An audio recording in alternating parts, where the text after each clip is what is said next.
भव्य और दिव्य महाकुंभ का समापन हो गया है।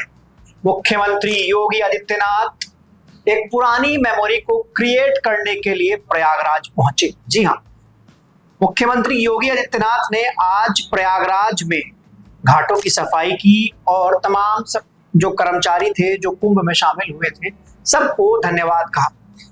इस दौरान योगी आदित्यनाथ प्रधानमंत्री मोदी की नकल करते हुए नजर आए। जी हाँ, क्या है पूरा मामला जानने के लिए बन रही है हमारे साथ। नमस्कार, मेरा नाम है गौरव पाल, आप देख रहे हैं भारत। महाकुंभ का समापन हुआ।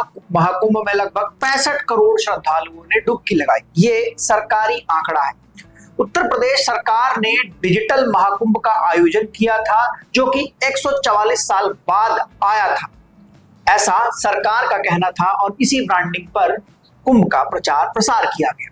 अब जब कुंभ का समापन हो गया है तो मुख्यमंत्री योगी आदित्यनाथ प्रयागराज पहुंचे। वहां उन्होंने घाटों की सफाई की। जो कर्मचारी महाकुंभ की व्यवस्था में लगे थे सबका धन्यवाद किया और सफाई कर्मचारियों के साथ भोजन किया। आपको याद है 2019 जब प्रयागराज में कुंभ लगा हुआ था और उस समय प्रधानमंत्री नरेंद्र मोदी ने वहां पर सफाई कर्मचारियों के पैर धोए थे, जिसके बाद खूब चर्चाएं हुई थी कि आखिर प्रधानमंत्री कितने ग्राउंड टू अर्थ मैन है कि वो सफाई कर्मचारियों के पैर धुल रहे हैं। वो सबको बराबर समझते हैं, सबका सम्मान करते हैं और सफाई कर्मचारियों के लिए उनके मन में सबसे ज्यादा सम्मान है, जिनको लोग घृणा की नजर से देखते हैं। ऐसा ही कुछ योगी आदित्यनाथ ने किया, लेकिन उन्होंने उनके साथ बैठकर भोजन किया, सफाई कर्मचारियों को अपने साथ बिठाकर भोजन कराया और उनका जो मानदेय है, उनका जो वेतन है उसको बढ़ाने की भी घोषणा की। जी हाँ, लेकिन मैं पहले आपको बता दूं कि महाकुंभ में सफाई कर्मचारियों के हालात क्या थे। कई रिपोर्ट्स छपी जिसमें दावा किया गया कि एक ही जाति के लोग जो हैं वो महाकुंभ में सफाई कर्मचारी का काम कर रहे थे। लगभग 5000 संविदा सफाई कर्मचारी महाकुंभ में लगाए गए थे।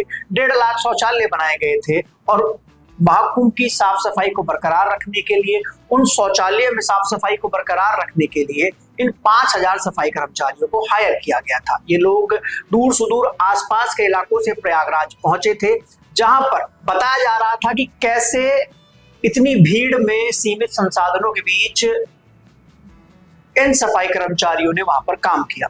कुछ रिपोर्ट्स छपी, इंटरनेशनल रिपोर्ट्स में दावा किया गया कि मात्र कुछ डॉलर के लिए, यानी कि 3 से 4 डॉलर यानी भारतीय रुपये में कन्वर्ट किया जाए तो 320 रुपए की प्रतिदिन की दिहाड़ी पर महाकुंभ में सफाई कर्मचारियों ने मैला उठाया, मैला ढोया।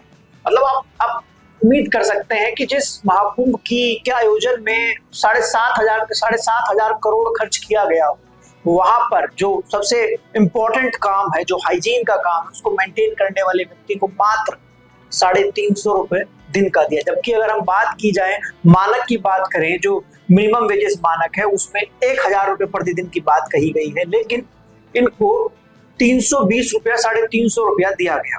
कुछ रिपोर्ट्स भी सामने आई जिसमें अखिलेश यादव जो कि उत्तर प्रदेश के पूर्व मुख्यमंत्री हैं, उन्होंने दावा किया कि महाकुंभ में जो सफाई कर्मचारी काम कर रहे हैं उनको 2 महीनों से सैलरी नहीं मिली है।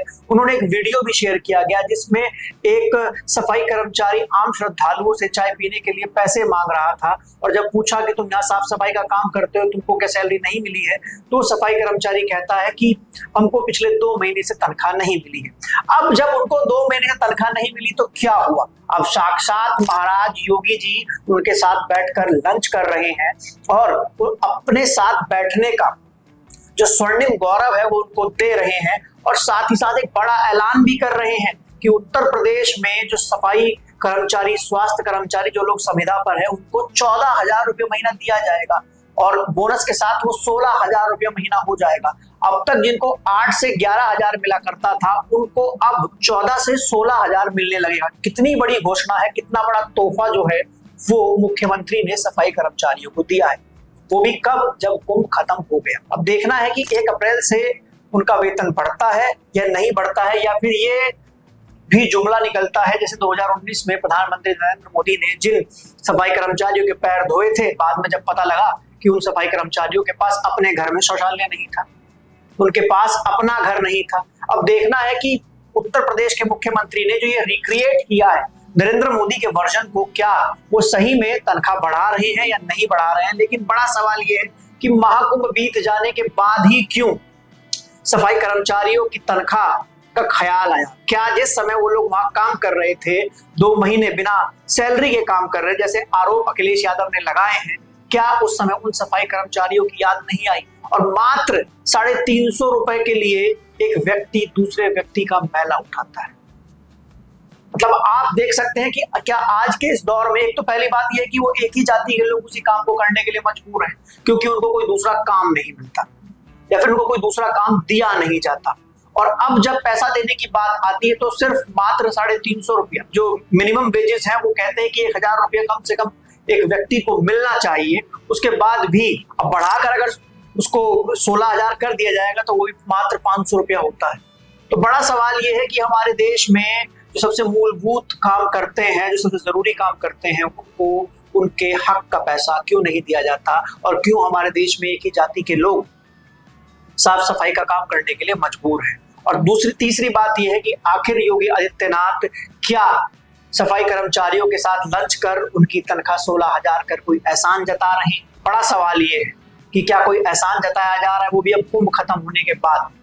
सरकार ने उन 5,000 सफाई कर्मचारियों को क्या सुविधा दी इस समय महाकुंभ का आयोजन हो रहा था। जिस तरीके से महाकुंभ में व्यवस्थाओं की गठरियां खुल रही थी, उससे तो साफ पता लग रहा है कि इन लोगों के लिए कुछ नहीं किया गया होगा।